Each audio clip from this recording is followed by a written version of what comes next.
Hola, hola.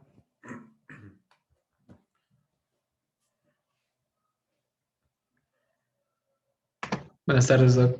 ¿Qué tal? Buenas tardes, ¿cómo están?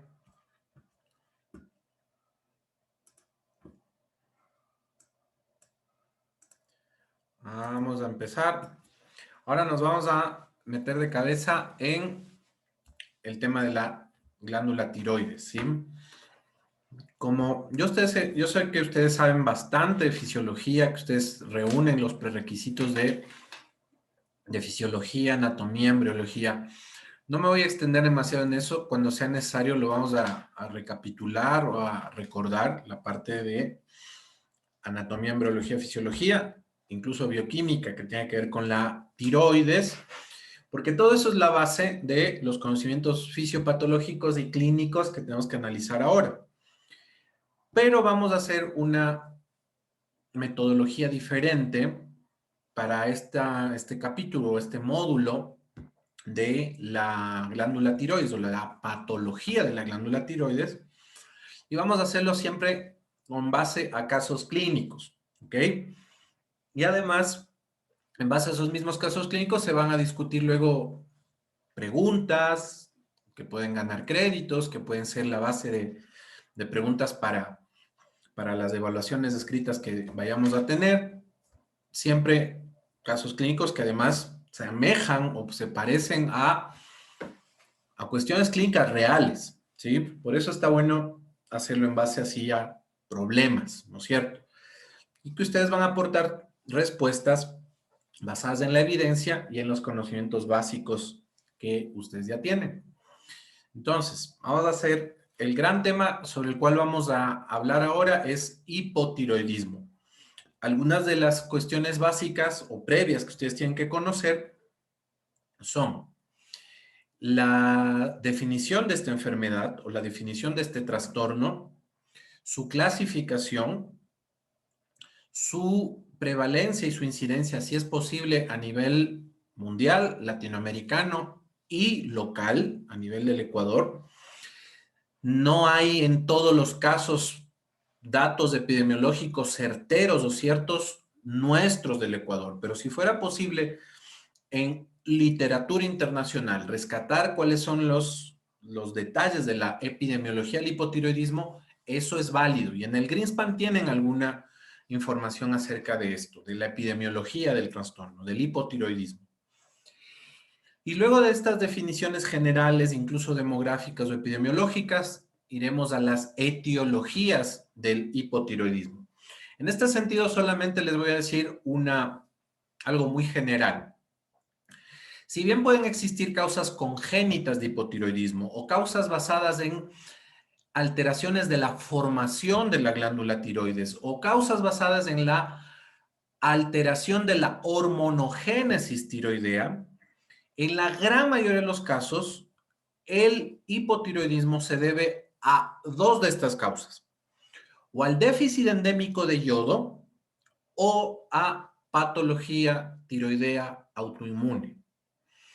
Entonces, acuérdense, en el mundo, en todo el mundo, la causa más importante de hipotiroidismo sigue siendo el déficit endémico de yodo.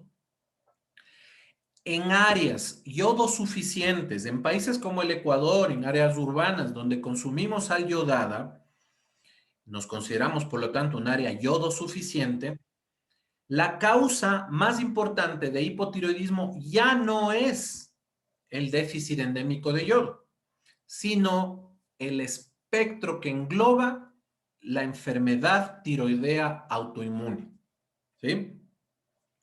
En este sentido, y como parte de una introducción, antes de ver el tema de los casos clínicos que vamos a utilizar para estas clases, me voy a permitir compartirles la pantalla. ¿Sí se ve mi Paint? Sí, Doc. Gracias. Entonces,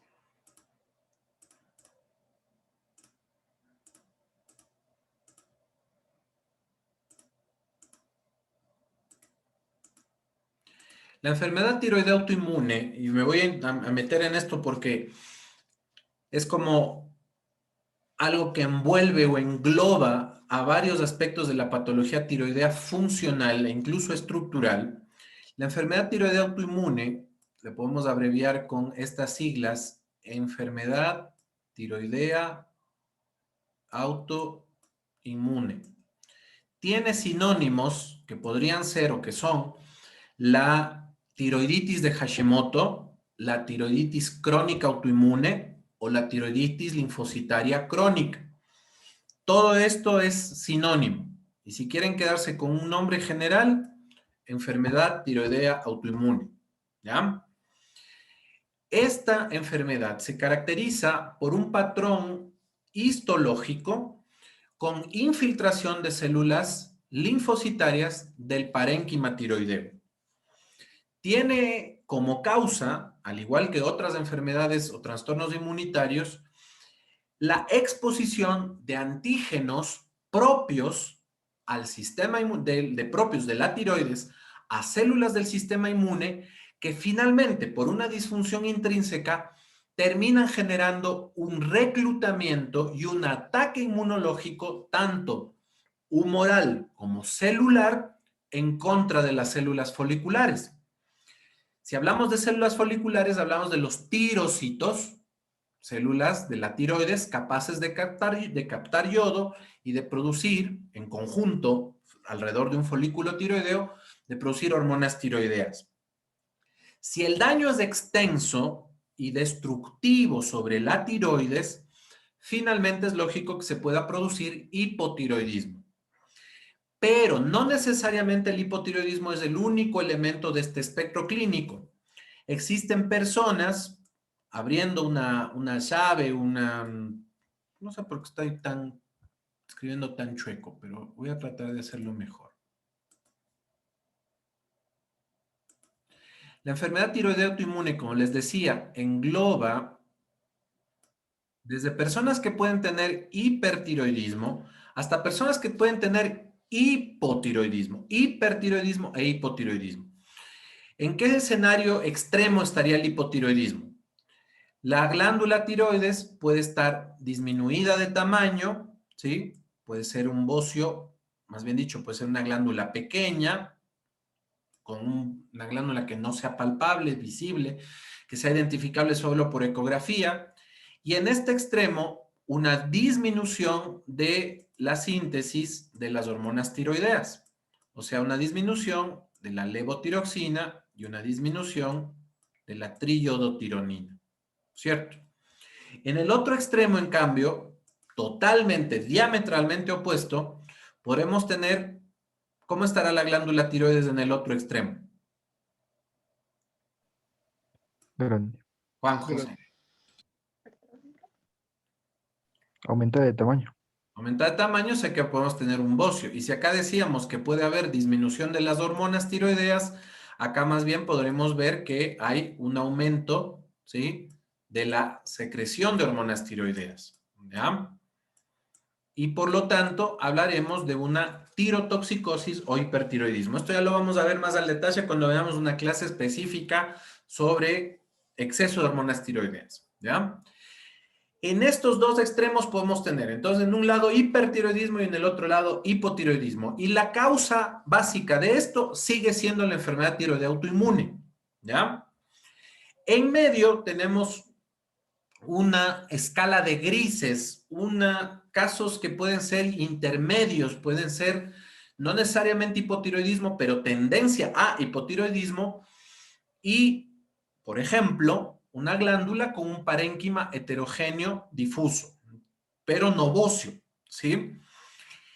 En medio de esto podemos tener criterios de diagnóstico de la enfermedad tiroidea que vienen dados de la enfermedad tiroidea autoinmune, que vienen dados por la positividad en sangre de marcadores de autoinmunidad.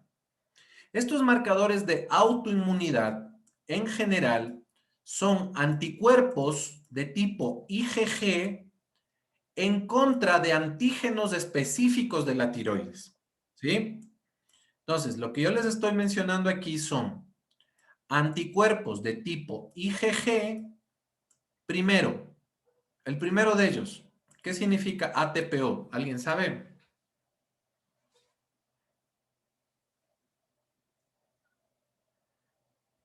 ¿O cuál sería el antígeno en contra del cual se generan los anticuerpos ATPO? Dale, Adrián. Tal vez autoanticuerpos antitioperoxidasa. Ya, el nombre completo es lo que vos dijiste, anticuerpos antitiroperoxidasa.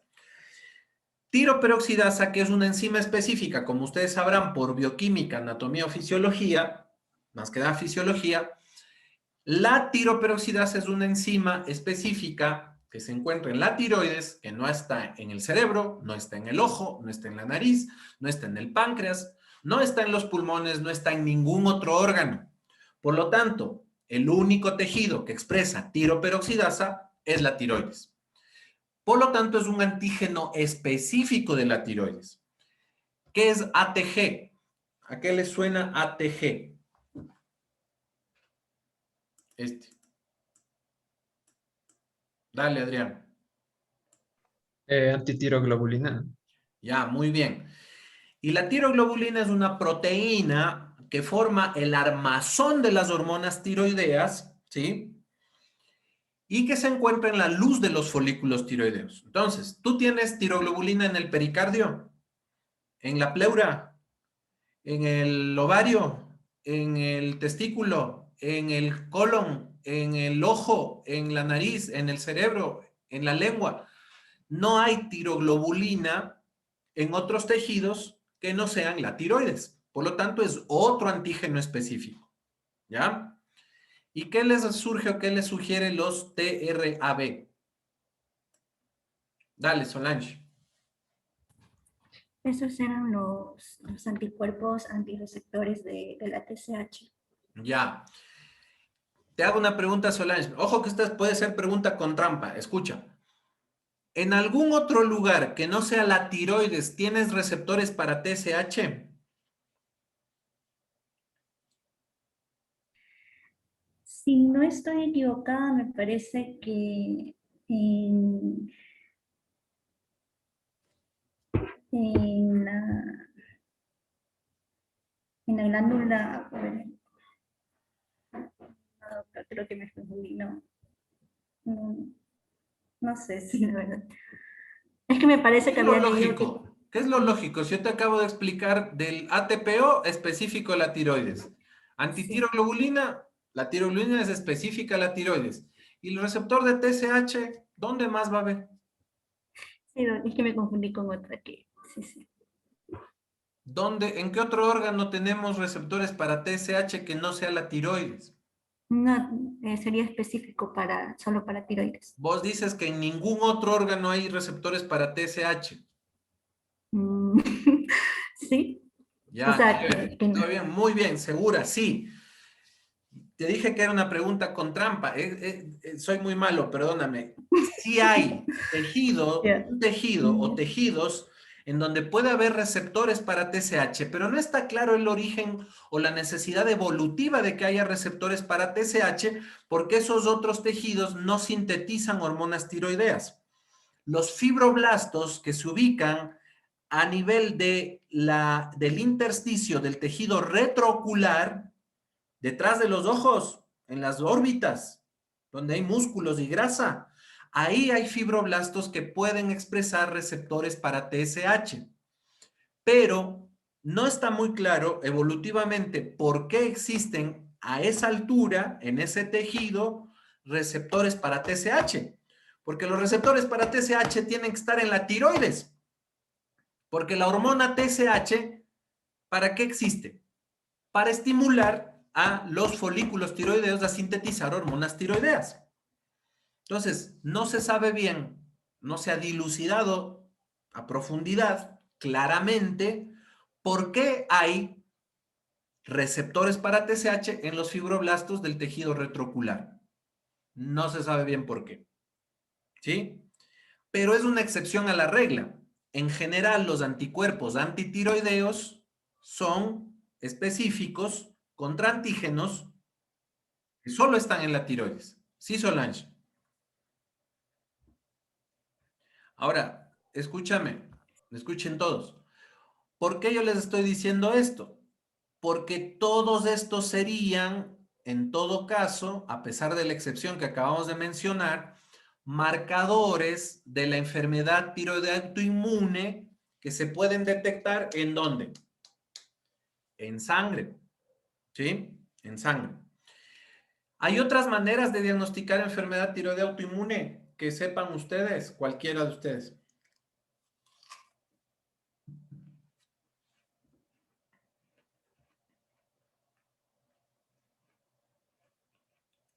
Samuel. Con las hormonas tiroideas T3 y T4 en sangre. Qué bueno que Con lo la clínica. mencionas, porque está mal. Samuel, te explico por qué está mal. Un estado inflamatorio de la tiroides crónico, como el que caracteriza la enfermedad tiroidea autoinmune, no necesariamente cursa con alteración o disfunción tiroidea. Tú puedes entonces, Samuel, ¿sí me escuchas? Sí, doc. Te voy a hacer una pregunta de verdadero o falso. Escucharás. Una persona puede tener enfermedad tiroidea autoinmune y no tener disfunción tiroidea funcional. ¿Verdadero o falso? Me parece verdadero en las primeras etapas en las que no hay daño suficiente en la Está tiroides. bien, está muy bien. Puede ser que haya una etapa inicial en donde no hay un daño extenso del parénquima tiroideo y tú tengas marcadores de autoinmunidad en sangre, pero le haces una TSH y le mides hormonas tiroideas a esa persona y ¿qué te da?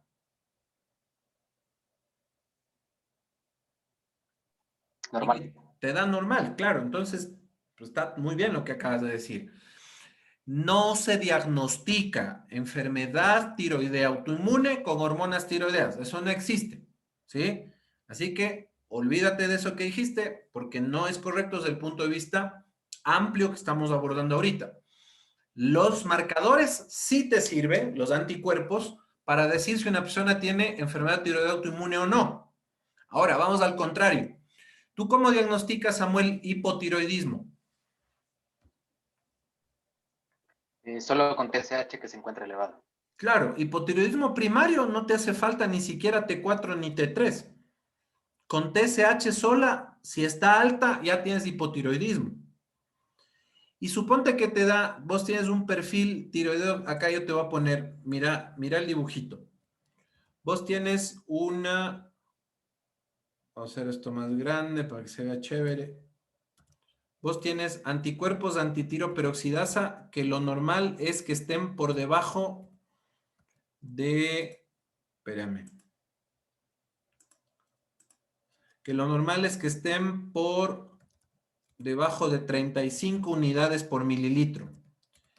Y los anticuerpos antitiroperoxidasa te resultan en 1890 miliunidades por mililitro. ¿Ya? Y por otro lado tienes una TSH. Tienes una TSH que te da en 2.6. 2.6. Y lo normal de la TSH está entre 0.4 hasta 4.5.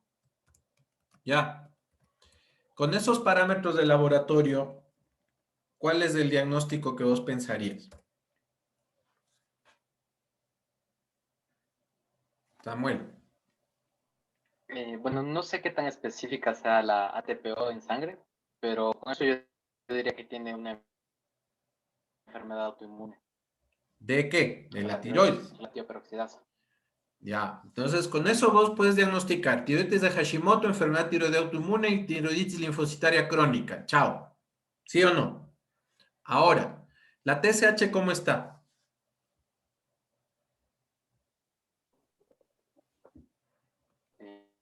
Normal. Normal, ¿no es cierto? Entonces, esta paciente, esta persona hipotética, ¿tiene criterio de tratamiento con levotiroxina?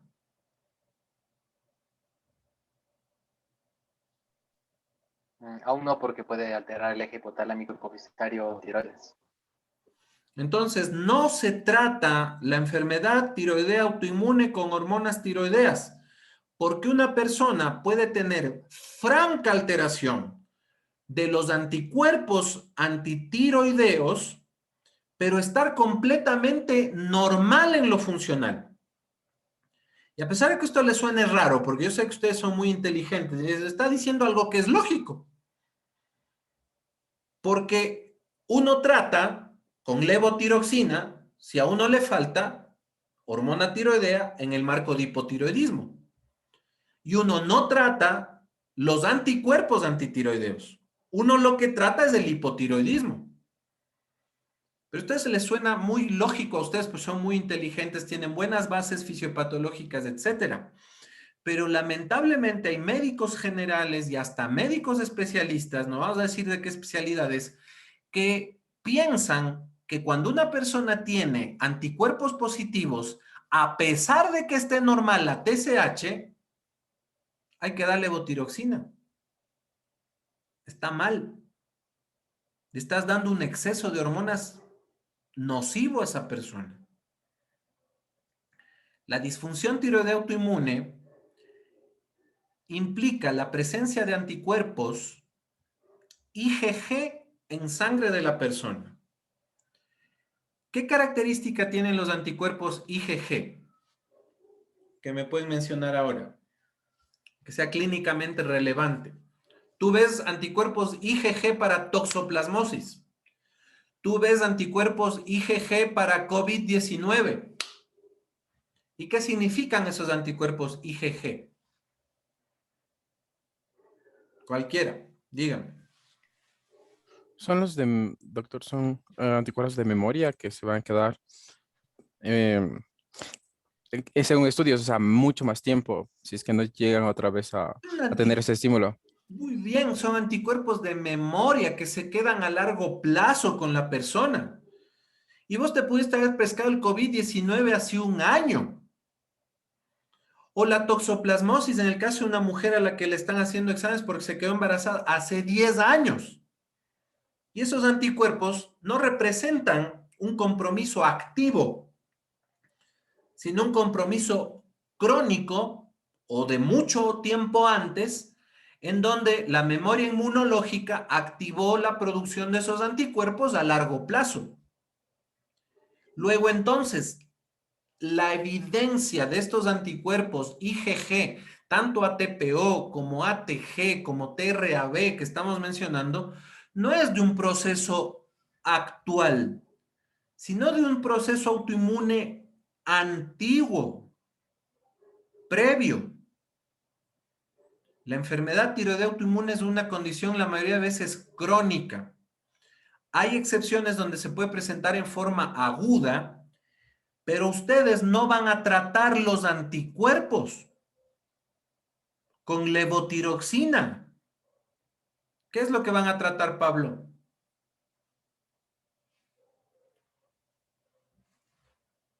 Mm, pues que no sé, el efecto de estos anticuerpos ya llegan a afectar la distribución de las hormonas en un rango normal y ahí sí a poder actuar con medicamentos. Te corrijo, estos anticuerpos no tienen ningún efecto. Estos anticuerpos son así, es como que me dijeras, es que tiene toxoplasmosis porque le da la IgG positiva. ¿Qué efecto? Estos anticuerpos ya en este momento, en lo crónico, no son destructivos. Tú vas a tratar el proceso de destrucción tiroideo solamente si es que tienes hipotiroidismo. Los anticuerpos te dicen que la etiología de ese hipotiroidismo puede ser autoinmune, pero no vas a tratar los anticuerpos elevados. Vas a tratar el hipotiroidismo siempre y cuando la TSH te diga que hay un proceso de déficit hormonal. Y por otro lado, en el otro extremo, en el un extremo estamos hablando ahorita, ¿no es cierto? En el extremo de que haya hipotiroidismo, acá. Y ahora, suponiendo que hay hipertiroidismo acá, si la persona tiene TSH suprimida y T4 y T3 altas, ¿cómo se llama eso? Hipertiroidismo. ¿Le vas a dar levotiroxina a ese paciente? ¿Sí o no? No, No, ¿qué le vas a dar?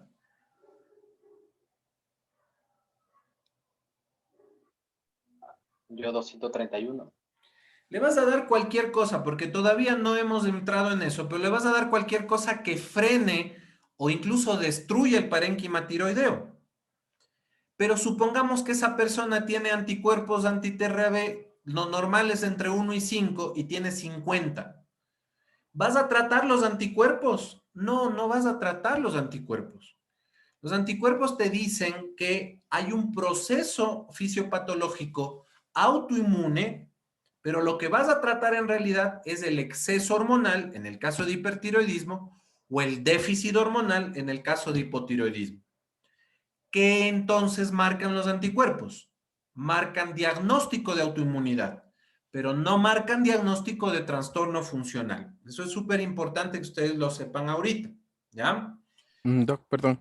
Sí, ¿Y es necesario, o sea, para diagnosticar ya sea hipo o hipertiroidismo, hacer otra prueba de anticuerpos para ver si también es la causa o todo es excelente ya clínico? pregunta. Buenísima pregunta. Vos mismo respóndete.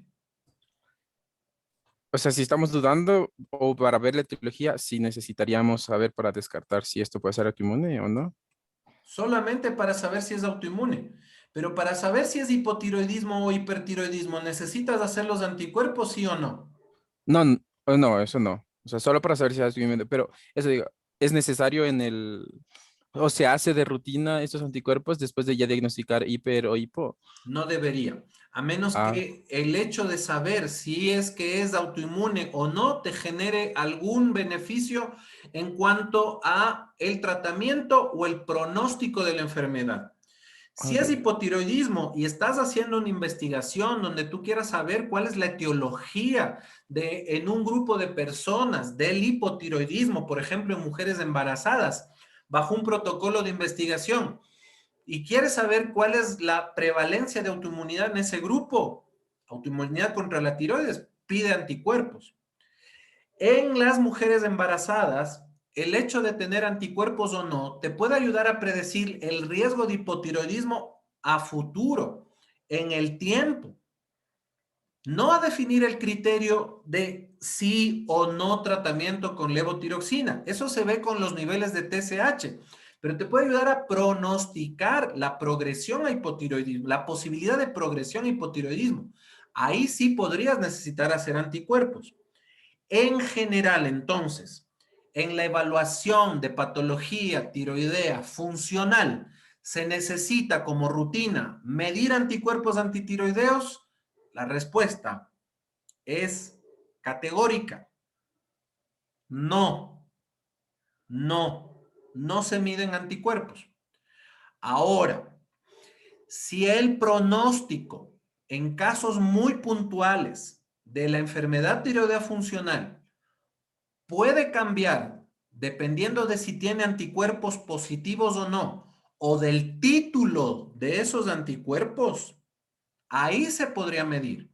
Te acabé de mencionar un ejemplo, caso de mujeres embarazadas, ver si tienen o no tienen anticuerpos de antitiroperoxidasa. Otro ejemplo puede ser predecir cómo va a evolucionar una enfermedad de Graves. La enfermedad de Graves es hipertiroidismo de base autoinmune. En ese momento te puede servir medir los títulos de anticuerpos antirreceptor de TSH, los TRAB, que acabamos de ver. La regla es, no se necesita medir anticuerpos. La excepción, definida por el médico internista y mejor por el endocrinólogo en casos más graves, es medir anticuerpos, pero es excepcional, ¿sí? Como regla, no te hace falta. Te contesté, Pablo, no sé si te contesté. Sí, doc, gracias. Ya, chévere. Mira, Existen otros criterios de enfermedad tiroidea autoinmune que no necesariamente son los anticuerpos, ¿sí?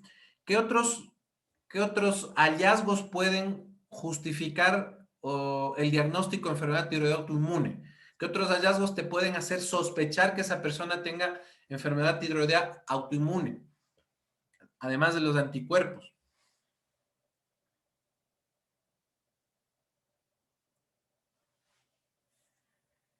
Dale, Adrián.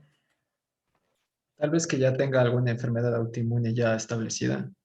No está mal pensado, pero la enfermedad tiroidea autoinmune es órgano específica. Es decir, una persona que tiene lupus, que es autoinmune, ¿tiene más riesgo de tener enfermedad tiroidea?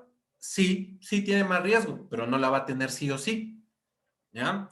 Si alguien tiene una diabetes tipo 1, que es autoinmune, ¿tiene más riesgo de tener enfermedad tiroidea autoinmune? Sí, y deberías hacerle una pesquisa una vez al año, dicen las guías de manejo para personas con diabetes tipo 1. Deberías buscar hipotiroidismo activamente. Sí, pero no es que sí o sí la va a tener. Entonces, no es el que tengas una enfermedad tiroidea, una enfermedad autoinmune concomitante, ¿aumenta la probabilidad de enfermedad tiroidea autoinmune? Sí. ¿Quiere decir que la va a tener sí o sí? No. Es otra lo que yo quería que ustedes me contesten, o tal vez expresé mal la pregunta. Existen criterios de diagnóstico de enfermedad tiroidea autoinmune por anticuerpos que se miden en sangre. ¿Cuáles son los otros criterios de diagnóstico? ¿Algún criterio clínico en signos del paciente? No hay. Que, Porque vos puedes tener incluso otras enfermedades como vitiligo u otras endocrinopatías, etcétera, pero no necesariamente eso quiere decir que tenga enfermedad tiroidea autoinmune. ya. Hay otros criterios. ¿Cuáles serán esos otros criterios? Tendrás que regresarle a ver a quién.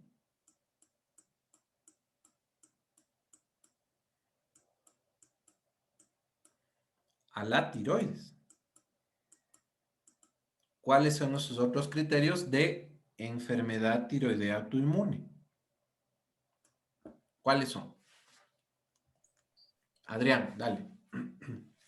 Criterios histopatológicos, o sea, por biopsia y Muy eso. bien, ya, tienes un crédito, Adrián. Muy bien. Criterios histopatológicos o anatomopatológicos. Claro que este puede ser incluso el gol estándar, ¿sí?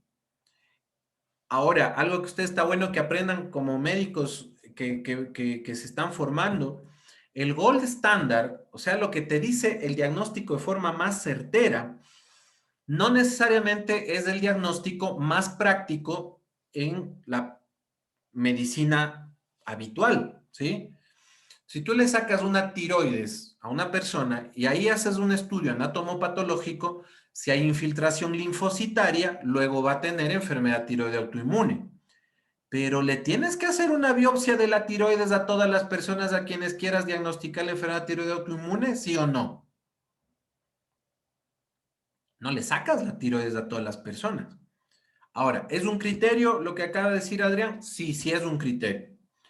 Pero a veces sacas una tiroides no para ver enfermedad tiroidea autoinmune, sino porque alguien tuvo un cáncer de tiroides o porque hubo que operar un bocio que ya tenía síntomas obstructivos a nivel del cuello, ¿no es cierto? Entonces, criterios histopatológicos, sí. Incluso citológicos. ¿Cuándo sabes cómo son las células de una tiroides? Cuando haces una punción. Ahí no sacas tejido. Ahí haces una punción, aspiras con la jeringa y sacas células. Y esas células te pueden decir si es que hay una enfermedad tiroidea autoinmune o no. Si cuando pinchaste tiroides te salen linfocitos junto con células foliculares de la tiroides, entonces esa persona tiene una tiroiditis de Hashimoto, enfermedad tiroidea autoinmune crónica. ¿Ya? Otro diagnóstico. Ahorita me acaban de decir algo que implica cirugía o biopsia o punción. Dale, Amanda. Doc, ¿podría ser administrándole algún marcador y después verlo a través de la imagen? Sí, pero yo me quedaría con lo más sencillo de tu respuesta, ver una imagen. Ah, ¿Qué imagen, ¿Algo Amanda? ecográfico? Amanda, espérate, Mario. Amanda, ¿cuál era la mejor imagen para ver una lesión en la topografía hipotálamo hipofisaria? La T3, No, hija, o escucha lo cómo que era. estoy diciendo. La, Para ver una lesión en la topografía hipotálamo hipofisaria, ¿qué imagen harías? era una resonancia magnética. Qué bueno que contestaste eso, pues si no me tocaba regresarme a las clases de hipófisis. Es que no lo escucho Ya, muy bien por mi no internet. pasa nada. Ahora escúchame bien, ya. ¿Cuál es la mejor imagen que tú podrías pedir para ver las lesiones en la topografía tiroidea?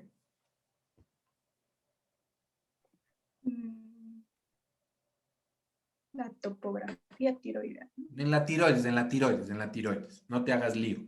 Piensa rápido. Un A ver. eco. En eso, un eco, una ecografía, un ultrasonido, una ecografía. Muy bien, ya. Una ecografía te puede dar pistas de un patrón ecográfico o un patrón por ultrasonido que te diga que esa persona tiene una enfermedad tiroidea autoinmune. No es un diagnóstico definitivo. El diagnóstico definitivo podría ser la biopsia que decía Adrián.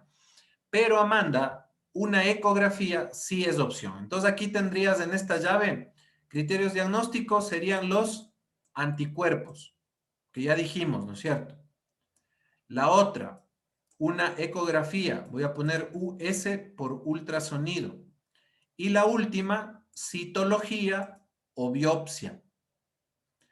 Ahora, ¿se necesita siempre el diagnóstico de enfermedad tiroidea autoinmune por cualquiera de esos tres métodos? No, no es necesario. Pero puede ser que haya evidencia incidental, que qué sé yo, le pediste una ecografía por otro motivo de cuello y te aparece en la tiroides una enfermedad tiroidea autoinmune. ¿Quiere decir que esa persona con enfermedad tiroidea autoinmune sí o sí tiene trastorno funcional de la tiroides? No. De hecho, en este espectro, ¿sí? Donde tienes del un lado un bocio, perdón, una tiroides chiquita y un hipotiroidismo, y del otro lado una tiroides grande e hipertiroidismo, en medio tienes a la mayoría de gente sana que tiene anticuerpos o tiene ecografía o tiene una punción, pero no tiene ni hipo ni hipertiroidismo. Luego entonces, la enfermedad tiroidea autoinmune no es sinónimo de alteración funcional, pero da más riesgo de alteración funcional a lo largo de la vida de la persona. ¿Sí se entiende hasta acá lo que hemos charlado?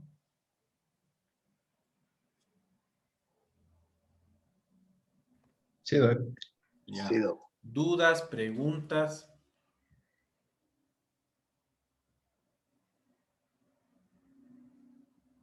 ¿No? Ya.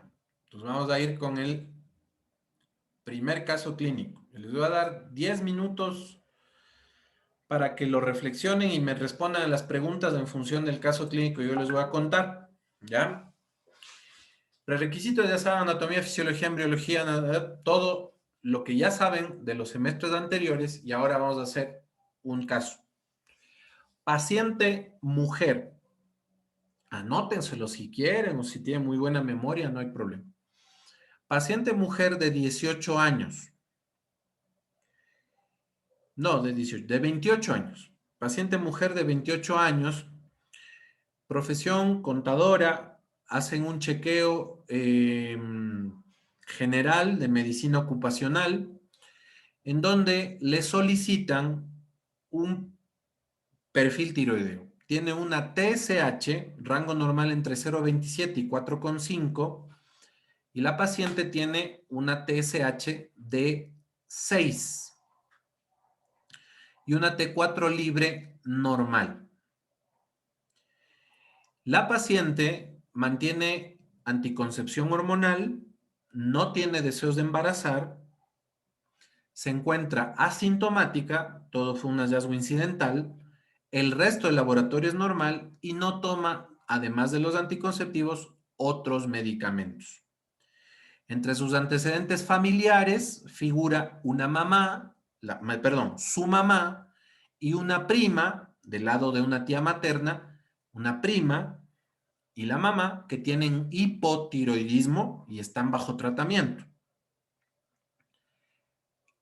Ese es el problema que a ustedes les toca resolver. Puede ser una prima, su novia, su amiga, lo que sea, que viene y pregunta por esto. Con un perfil que tiene un diagnóstico, pues ustedes le van a buscar diagnóstico. ¿Qué le van a decir a esta paciente? ¿Cómo le van a explicar lo que tiene? ¿Sí? En función de estos valores de laboratorio que les dije. 2, los criterios o no de tratamiento que tiene esta paciente y cuál es la conducta de seguimiento que ustedes harían o emprenderían. Todo esto basado en la evidencia y no solamente me lo explican a mí, sino que quiero que me digan cómo se lo plantearían, cómo le explicarían esto a una persona que no tiene idea de medicina y que está preocupada porque todas las personas tienen ojitos y pueden mirar. Y si te dice que un valor de tu laboratorio y dice hormonas tiroideas, te sale anormal, es normal hasta 4,5 y a ti te dio 6 y la gente tiene miedo y se preocupa. Entonces a vos va a venir una chica joven que en general, que estaba muy saludable, preocupadísima, porque tiene una alteración hormonal que incluso ya le fueron anticipando, porque ella se metió al doctor Google y puede ser, y ella está preocupada porque tiene miedo de tomar una pastilla de por vida, si fuera del caso. Entonces tú le tienes que explicar diagnóstico, criterios o no de tratamiento y seguimiento. ¿Ya? Pueden charlar entre ustedes, pueden ir a ver en Google más información, en el Greenspan, en el UpToDate, en donde sea. Yo voy a venir y les voy a preguntar uno por uno, no necesariamente en forma voluntaria, sino en forma alfabética. Así que todos tienen que participar. Tienen 10 minutos. Ya nos vemos.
Hola, hola.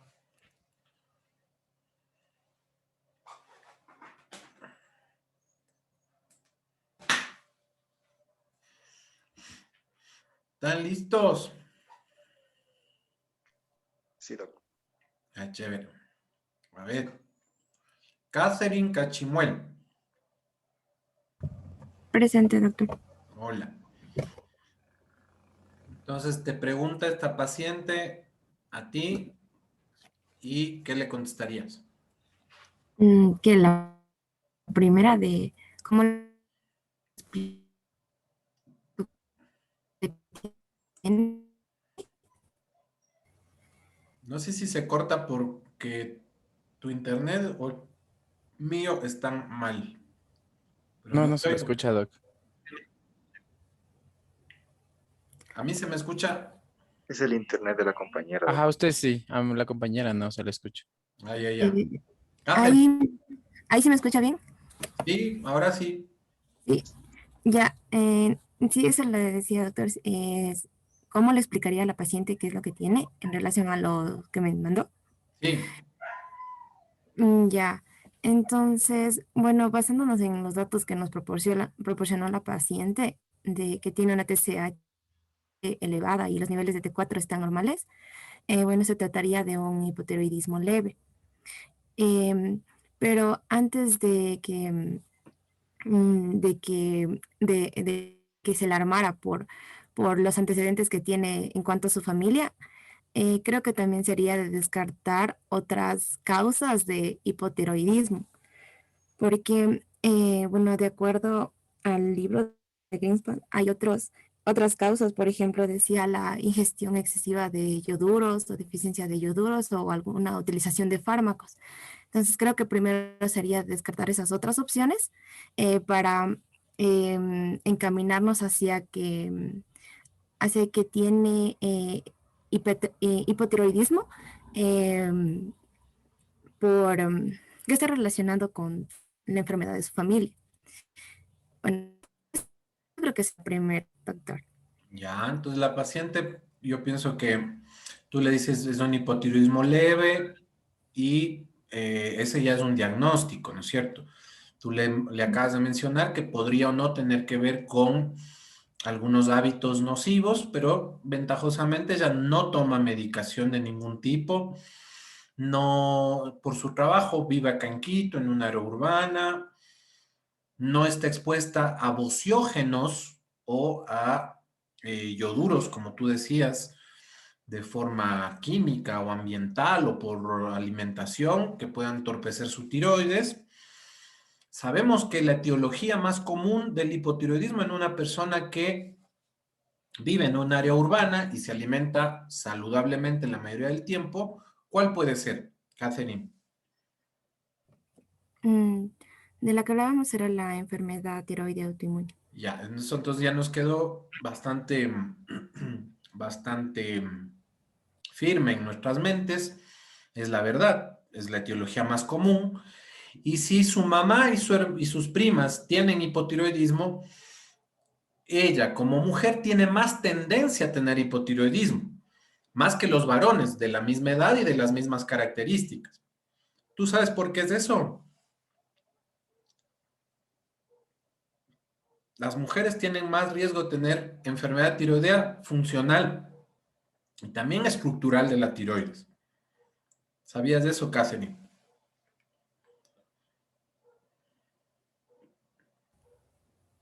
No recuerdo, la verdad. No pasa nada, lo vamos a ir reflexionando conforme resolvamos más casos clínicos y profundicemos las lecturas, pero entérate de eso. Existe 4 a 8 veces más frecuencia de hipotiroidismo en personas del sexo femenino que en personas del sexo masculino. Es decir, por cada varón hay 8 mujeres que tienen hipotiroidismo.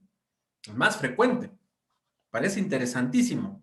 Más vos como mujer y como una mayoría de personas del sexo femenino que estudian medicina. Es muy interesante, ¿sí? Entonces, hay que reflexionarlo, vamos a anotárnoslo para averiguar por qué pasa esto. Y otra de las cosas, ella quiere saber, doctora, y entonces es leve, pero yo estoy asustada, igual tengo que tomar o no tengo que tomar tratamiento. ¿Qué le dirías, Catherine? Ya, de acuerdo a los valores, y bueno, de lo que encontré, mencionaba que el tratamiento depende en sí de los valores de la TSH y también algunas características de la paciente. Por ejemplo, si es que, bueno, si presentara o no síntomas, que en este caso no se da, si también tiene la presencia de un bocio, que en este caso tampoco la paciente presenta. Entonces, básicamente, si nos basamos en los valores de la TSH, que es menor a 10, que es ¿cómo se dice? El límite, si lo podríamos decir de una manera, para iniciar el tratamiento. Entonces, la paciente no requiere iniciar el tratamiento con levotiroxina. Ya, muy bien. ¿Y qué le dirías a la paciente que hay que hacer? O sea, tú le dices, tranquila, es leve, tú estás muy sana en cuanto a tus antecedentes, en cuanto a las costumbres que tienes.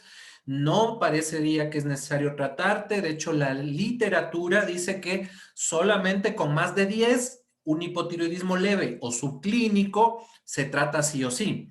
Como tienes menos de 10, pienso que no, no hay que tratarte, pero ella quiere saber qué hay que hacer. ¿Qué hay que hacer a futuro? Aquí viene los controles, pero de lo que encontré decía que dependía de los resultados de la determinación de anticuerpos. Eh, por ejemplo, en los anticuerpos de la antiperoxidasa, si es que tenía positivo, mencionaba que se debe realizar la medición de la TSH cada año. O también depende de cuándo desarrolle los síntomas también. Y si es que en cambio era negativo a esa prueba, los niveles de TSH se medían cada 3 años. Ya, De igual manera, eso iba a depender si es que presentaba o no los síntomas. ya, está bien. Aparte te digo otra cosa, la chica es joven, puede o no darle la gana de embarazarse y eso será una cuestión personalísima de ella. Pero ¿qué te parece si cambiamos el caso clínico? Me parece bárbaro lo que vos averiguaste, los anticuerpos antitiroperoxidasa, ya dijimos, no son diagnósticos de enfermedad, no son determinantes en el diagnóstico, en el criterio de tratamiento, ¿sí? Pero pueden servir para ayudarnos a ver cuán probable es que progrese un hipotiroidismo subclínico con criterio de tratamiento o un hipotiroidismo clínico a futuro, ¿no es cierto? Para eso sí podría servir los anticuerpos antitiroperoxidasa. Lo importante es que vos respondiste bastante bien las 3 preguntas de este caso clínico. Pero como yo sé que estuvieron leyendo, les voy a seguir haciendo casos más complejos. Catherine, estuviste bien. Ahora, escuchen lo que vamos a cambiar de esta paciente. La paciente es igual de la misma edad, los mismos antecedentes patológicos personales, familiares, excepto que la paciente tiene amenorrea de 2 meses de evolución, se hizo una prueba de embarazo y está positiva. También se hizo el mismo día por la mañana una ecografía y tiene una gestación de 7 semanas. Las mismas 3 preguntas ahorita. Vamos a ver. ¿Quién quiere participar? Catherine lo hizo muy bien.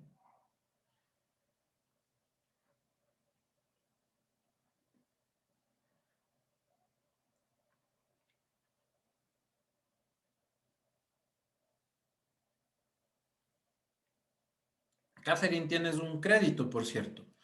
Entonces, escuchen lo que les voy a yo proponer para que ustedes elaboren el conocimiento en sus casas, para que me puedan responder en la próxima clase.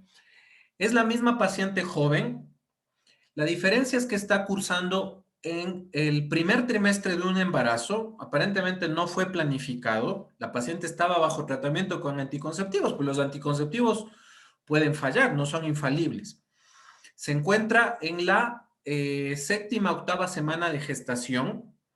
Viene con una TSH de 6, con una T4 libre normal, tiene los antecedentes familiares que ya dijimos, está completamente asintomática y ustedes deben definir criterio de tratamiento, de diagnóstico, tratamiento y seguimiento. Caso clínico número 1, lo resolvió Catherine, muy bien. Este es el caso clínico número 2. Y les voy a dar un caso clínico número 3 y un caso clínico número 4 y un caso clínico número 5. Amanda, ¿sí estás? Sí, Doc. Ya, vamos a hacer la próxima clase en función de los otros casos clínicos que les voy a decir. El número 2 ya lo tienen, ¿ya? Ahora les voy a dar el caso clínico número 3. Es un paciente varón de 65 años de edad. Paciente varón de 65 años de edad. Hace 3 años tuvo un infarto agudo de miocardio. Varón de 65 años de edad, 3 años antes, infarto agudo de miocardio. Toma carvedilol, enalapril, aspirina y no toma otros medicamentos. Le han dicho que su patología cardíaca está controlada, pero el infarto lo tuvo. Se encuentra en rehabilitación de la parte cardiológica. Al paciente en un examen de laboratorio, habiendo estado normales los últimos de hace 6 meses, le repiten por un chequeo ocupacional, él trabaja en una oficina, y le hacen un análisis con una T4 libre normal y una TSH en 6.5. Conducta de diagnóstico, de tratamiento y de seguimiento. Ese es el caso clínico número 3. El caso clínico número 4. Paciente mujer de 80 años. Es una profesora jubilada que tiene un chequeo habitual cada tanto en el Instituto Ecuatoriano de Seguridad Social. No toma ningún medicamento excepto medicación antidepresiva, fluoxetina y enalapril por hipertensión arterial, pero nunca ha tenido hospitalizaciones recientes ni tampoco enfermedades más severas. Y la paciente viene con un control con una TSH, el paciente tiene 80 años, no se olviden, tiene una TSH en valor de 7.9, con una T4 libre normal, conducta de diagnóstico, tratamiento y seguimiento. Y el último caso clínico. Llega una mujer de 51 años con antecedente de ser fumadora, de tener 2 hermanos que tuvieron infarto agudo de miocardio. Ella tiene diabetes mellitus, la cual está controlada con antidiabéticos orales. Su última hemoglobina glicosilada es de 7.2. También tiene medicación para dislipidemia, para el colesterol alto. Y llega con un cuadro de 3 meses de evolución de astenia progresiva, sensación de dolores osteomusculares y además caída del cabello, piel seca, y ella ya no menstrua hace 5 años porque tuvo una histerectomía y le hacen un examen a propósito de los síntomas desagradables que venía presentando. Puede ser tu tía, tú le pediste un examen, no importa. Y esta paciente llega con una TSH de 36 y con una T4 libre baja, lo normal es de 0.9 a 1.7 y a ella le da de 0.78. Repito, TSH de 36 y una T4 libre de 0.78. Diagnóstico, tratamiento, seguimiento. Les he dado intencionalmente 4 ejemplos de hipotiroidismo subclínico y solo uno de un hipotiroidismo clínico. Pero de estos casos clínicos, de los 4 que acabamos de analizar, ustedes pueden pedirme más información la próxima clase. Yo les puedo dar lo que a mí me parezca conveniente en el escenario de un hipotético, pero ya tienen que venir con un conocimiento que nos ayude a resolver esos casos clínicos y ser lo más prácticos posibles, ¿ya? Uno tiene que ver con hipotiroidismo y embarazo, los otros tienen que ver con hipotiroidismo en un adulto mayor, con antecedentes cardiovasculares, el otro en un antecedente adulta mayor de más de 80 años sin antecedentes cardiovasculares y el otro en un hipotiroidismo clínico en una adulta de mediana edad. ¿Ok? Entonces, yo les voy a mandar este rato, además, un video. No tengo todavía el aula virtual. Justo ahorita le mandé un mensaje al doctor Juan Carlos Casar y me dice que ya mismo vamos a tener el acceso a las aulas virtuales, por lo menos para mi materia. Les voy a pasar por el chat y la representante este ratito me va a decir si es que se abre o no este link. El título del video de YouTube se llama El arte del control exacto en el hipotiroidismo. El arte del control exacto. Te va a pasar por WhatsApp también. Y te va a pasar por el chat para que todos lo tengan. A ver. Ahí les pasé el link. Tú misma manda o los compañeros pueden fijarse si se abre el link. ¿Se abre o no se abre? Sí, sí se abrió, doc. Si se abre, ya, es el doctor Carlos Willes, un buen amigo de endocrinólogo excelente y docente mejor de Medellín, Colombia, donde en un video de 30 minutos, que ustedes pueden irlo viendo por partes, ya para el día lunes de la semana que viene lo tienen que haber estudiado, no solo visto, sino comprendido, estudiado, y además en base de eso y del Greenspan, tener las respuestas a los casos clínicos que acabamos de mencionar. ¿Ok? En función de eso va a estar el aprendizaje de ustedes de hipotiroidismo en estas dos clases. Y van a ver que van a ser capaces como médicos generales o de cualquier especialidad de resolver casos de la vida real ya desde ahora. ¿Ok? Amanda, ¿dudas, preguntas? Doc, le quería preguntar acerca de si existe la posibilidad que ya este mes podamos rotar. Yo pienso que todavía no. Para tal vez, vuelve a preguntar en la última semana de julio, ¿vale? Para que por lo menos podamos empezar a pasar visita y tal vez tener alguna experiencia en la consulta externa en el hospital. Ahí vamos a ponernos de acuerdo, ¿ya? Ya, ¿y para cuándo más o menos quedaría la prueba del anterior módulo? Dependo de del aula virtual. Lo ideal sería que la vayan dando conforme terminemos cada módulo. Que tengan pruebas de cada módulo, luego una prueba acumulativa y eso se pueda promediar. Ojalá ya tengamos el aula virtual a finales de esta semana y la próxima semana yo ya les cuelgo la prueba. La rendiríamos en algún horario de clases, dependiendo de las plataformas. Yo tengo experiencia ya en otra universidad, también con el manejo de educación en esta modalidad, pero si ustedes no tienen acceso a Small, que es una plataforma que sirve para contemplar las incidencias y que ustedes se enfoquen en la prueba, resuelvan al 100% de su atención la prueba y no tengan ayudas externas, lo haríamos con cámaras abiertas, ¿sí? En tiempo real y tomando en cuenta el tiempo reglamentario para la prueba.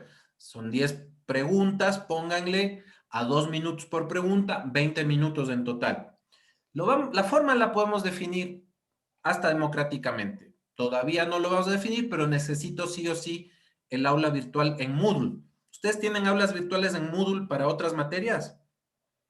Sí, Doc. Sí, Ya, tenemos. entonces solo falta que me abran la de endocrinología y ya estamos. Y ustedes ya saben también, ¿no? Ustedes también ya son expertos en este tipo de modalidad de educación y de evaluación, así que no se hagan problema. Otras preguntas. Doc, una consulta.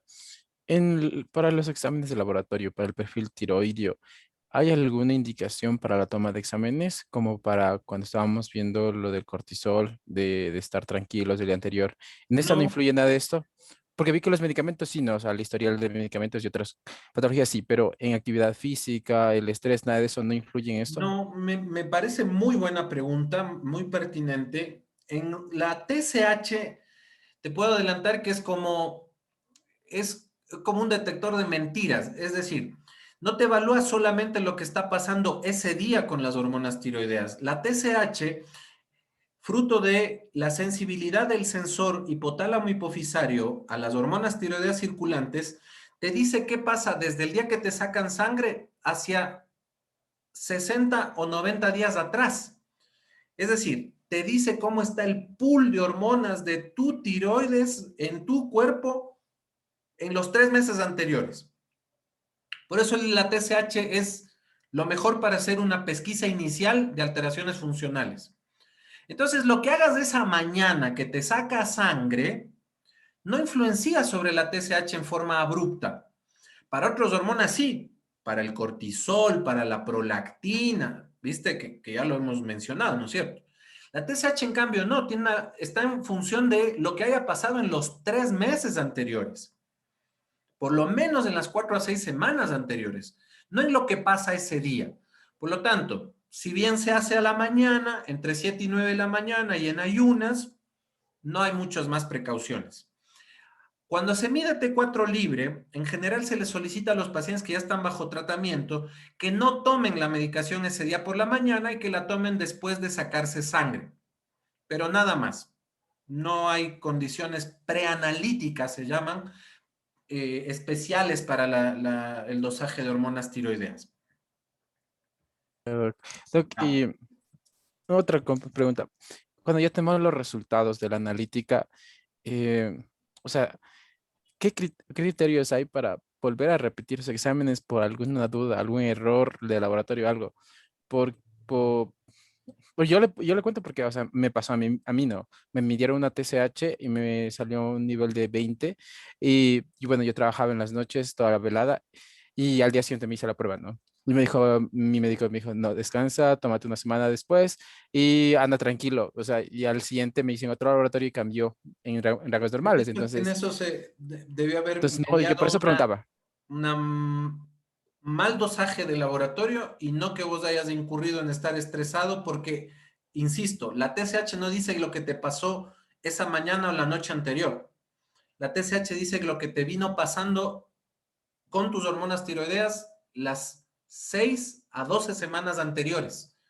Así que lo que más pudo haber pasado influenciado sobre ese resultado raro, anómalo, muy alto de TSH, es un mal dosaje a causa de un artefacto de laboratorio, pero no que hayas tenido que descansar para que te salga una TSH normal, eso no existe. En hormonas tiroideas no tiene que ver con la alteración verdadera que se haya producido. Nada que ver. Ya, muchas gracias, Doc. ¿Ya? Bueno, suerte a todos. Nos vemos el lunes. Cuídense. Hasta luego, Doc. Chao. Bravo, doctor. Hasta luego, Doc.